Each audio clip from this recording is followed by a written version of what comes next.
everybody watches telly, Yep. but why are you somebody who wants to talk about it on a podcast? And why are you doing this as opposed to just watching telly like everybody else does? Good question. I've always been have had heavy opinions about what I've seen or watched on television. I'm very close to my uncle who lives in Bournemouth on the south coast, and he started to get me into kind of US drama a long time ago. He and I would talk regularly on the phone about things that we had seen, and that goes back to two shows that are on my list, which I'll come to and explain more about them when we get to them. But we would always have conversations that were almost like podcasts. We would talk about the shows that we had seen. We would say, oh, you ought to try this, you ought to try that. And it kind of grew from there. And then we did do a very short-lived podcast. I got into podcasting through Ian Lee, a radio presenter who started doing them.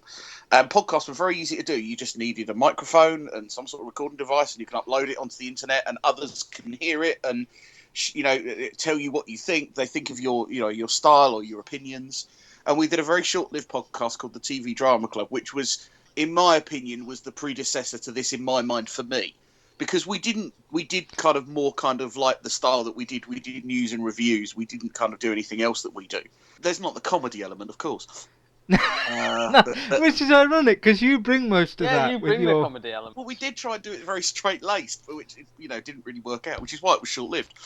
But to this day, as I've mentioned on the other podcast a few times, he buys and sells TV, DVD box sets on eBay. His business is knowing what's good and bad to know what's to buy and to sell.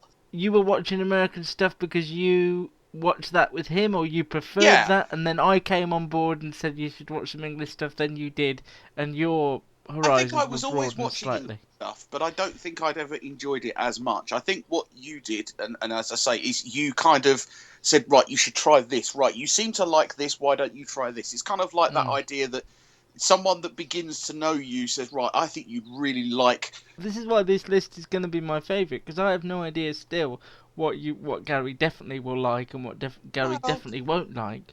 I think I'm better on comedies. I think I know what he'll definitely like and what he definitely won't like.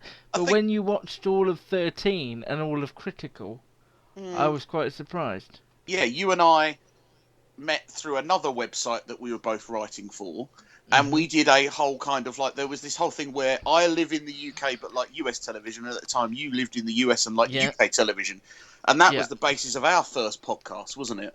Almost trying to convince the other that we were better. That since Matt has joined, he has... I sometimes feel like you and I are the opposite, and Matt sometimes can be the middling. Yeah, and but also actually, you were both broadened. Well, yeah, but that's not always correct. But I also think Matt has also... There's a show on here which I think very much Matt has been the champion of in our group to start with as well. I feel like you and I have broadened each other's horizons. Matt has broadened mine further. I don't feel like we've had any impact on him at all. So I'm looking forward to seeing how his list is. Apart from when you get me to watch something god awful. But I enjoy that. That's more for me than you. It makes me hate you a little bit more every day. So that was the most loving you've ever sounded, and it was so awful.